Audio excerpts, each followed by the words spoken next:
Hello friends, welcome to mom's kitchen Banu. இன்றைக்கி ஒரு டேஸ்ட்டான பூரி மசாலா எப்படி செய்யறதுன்னு தாங்க பார்க்க போகிறோம். இது பூரிக்கு மட்டும் இல்லைங்க, சப்பாத்திக்கும் ரொம்ப டேஸ்ட்டாக இருக்குங்க. இந்த வீடியோவில் லாஸ்ட்டில் பூரி உப்பலாக வரத்துக்கு 2 டிப்ஸ் சொல்லியிருக்கேங்க. இதை ஸ்கிப் பண்ணாமல் இந்த வீடியோவை பாருங்கள். வாங்க இப்போ வீடியோக்குள்ளே போகலாம். வீடியோக்குள்ளே போகிறதுக்கு முன்னாடி நம்ம மாம்ஸ் கிச்சன் பானு சேனலை சப்ஸ்கிரைப் பண்ணுங்கள். மறக்காமல் பெல் பட்டன் கிளிக் பண்ணுங்கள். வாங்க இப்போ வீடியோக்குள்ளே போகலாம். உருளைக்கிழங்கு இந்த மாதிரி கட் பண்ணி வேக வச்சுக்கலாம். ஒரு 4 விசில் வச்சு எடுத்துக்கலாங்க. நல்லா வானல் காஞ்சிடுச்சு. இப்போ 2 ஸ்பூன் எண்ணெய் ஊற்றிக்கலாம்.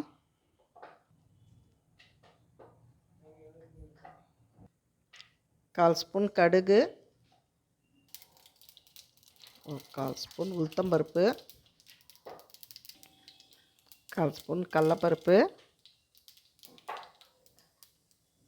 சோம்பு ஒரு 1/2 ஸ்பூன்.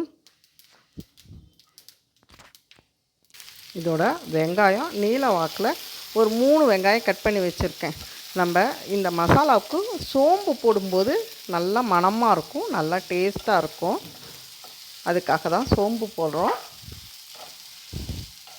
நீல வாக்கில் இந்த மாதிரி வெங்காயம் கட் பண்ணி வச்சுருக்கேன். ஒரு 3 வெங்காயம் இதை போட்டுக்கலாம்.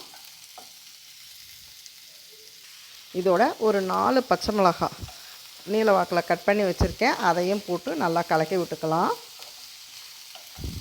வெங்காயம் நல்லா வதங்கட்டும். இதோட ஒரே ஒரு சின்ன சைஸ் தக்காளி தாங்க. தக்காளி அதிகமாக போட்டால் புளிப்பு சுவை கொடுத்துரும். ஒரு டேஸ்ட்டுக்காக தான் இது. ஒரு சின்ன தக்காளி கட் பண்ணி போட்டிருக்கேன்.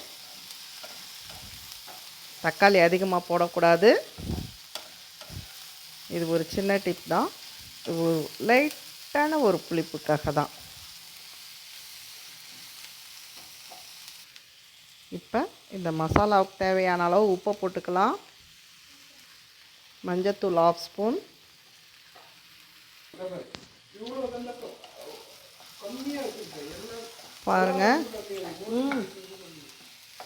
பாருங்கள் நல்லா வதங்கிடுச்சு. இப்போ இது வெங்காயம் நல்லா வதங்கக்கூடாதுங்க. இந்த கிழங்குக்கு எப்போவுமே கண்ணாடி பதம்னு சொல்லுவாங்க பார்த்தீங்களா, இந்த பதத்தில் இருக்கும்போதே நம்ம வெங்காயம் தண்ணி ஊற்றிடணும். கண்ணாடி பதம்னு சொல்லுவாங்க. பாருங்கள், வதங்கியும் வதங்காமல் அப்படியே கண்ணாடி மாதிரி இருக்குது பார்த்தீங்களா. இந்த பதத்தில் இருக்கும்போது கிழங்குக்கு தண்ணி ஊற்றிடணும். இப்போ தண்ணி ஊற்றியாச்சு. இப்போ இது கொதிக்கட்டுங்க. இப்போ வேக வச்ச கிழங்க நல்லா மசிச்சுக்கலாம். இப்போ தண்ணி கொதிக்குது. வேக வச்சு மசித்த உருளைக்கிழங்க போட்டுக்கலாம். பாருங்கள், இப்போ வேக வச்ச உருளைக்கிழங்க நம்ம மசித்து போட்டுட்டோம். ரொம்ப மசிக்கணுன்னெலாம் தேவையில்லை. சும்மா கொஞ்சம் கட்டி கட்டியாக இருந்தால் பரவாயில்ல. அது சாப்பிடும்போது நல்லாயிருக்கும். இதை நல்லா இப்போ கலக்கி விடலாம். பாருங்கள், உருளைக்கிழங்கு கலக்கியாச்சு. இந்த மாதிரி 1, 2 கட்டியாக இருந்தால் கூட பரவாயில்லை. இது சாப்பிடும்போது நல்லா டேஸ்ட்டாக இருக்கும். பாருங்கள், நல்லா தண்ணியெல்லாம் இழுத்து நல்லா வந்துடுச்சு. நமக்கு தேவையான பூரி மசாலா ரெடி ஆயிடுச்சு. இதுக்கு மேலே ஒரு 1/2 ஸ்பூன் சர்க்கரைங்க. இது ஒரு சின்ன டிப் தான். இது நல்ல டேஸ்ட் கொடுக்கும் மசாலாவுக்கு. லாஸ்ட்டாக இறக்க போகிற நேரத்தில் ஒரு 1/2 ஸ்பூன் சர்க்கரை போட்டுக்கலாம். அப்படியே நல்லா இனிப்பாக அந்த வெங்காயம் ஃப்ளேவர், தக்காளி ஃப்ளேவருக்கு நல்லா டேஸ்ட்டாக இருக்கும். இப்போ லைட்டாக கொத்தமல்லி தலையை தூவி இறக்கிடலாங்க.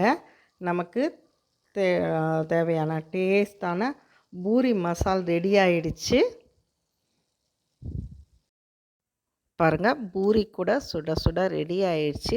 பூரி இந்த மாதிரி உப்பலாக வரணுன்னா மாவு பிசையும் போது ஒரு 2 ஸ்பூன் ரவை போட்டு பிசையணுங்க. அதோட ஒரு 1/2 ஸ்பூன் சர்க்கரை போட்டு பிசைஞ்சிங்கன்னா கோல்டன் நல்லா ப்ரௌன் கலரில் பூரி உப்பலாக வருங்க. இந்த வீடியோ பிடிச்சிருந்தா லைக் பண்ணுங்கள், ஷேர் பண்ணுங்கள், சப்ஸ்கிரைப் பண்ணுங்கள். மறக்காமல் வீட்டில் ட்ரை பண்ணுங்கள். ட்ரை பண்ணி பார்த்துட்டு கமெண்ட்ஸில் சொல்லுங்கள். தேங்க்யூ.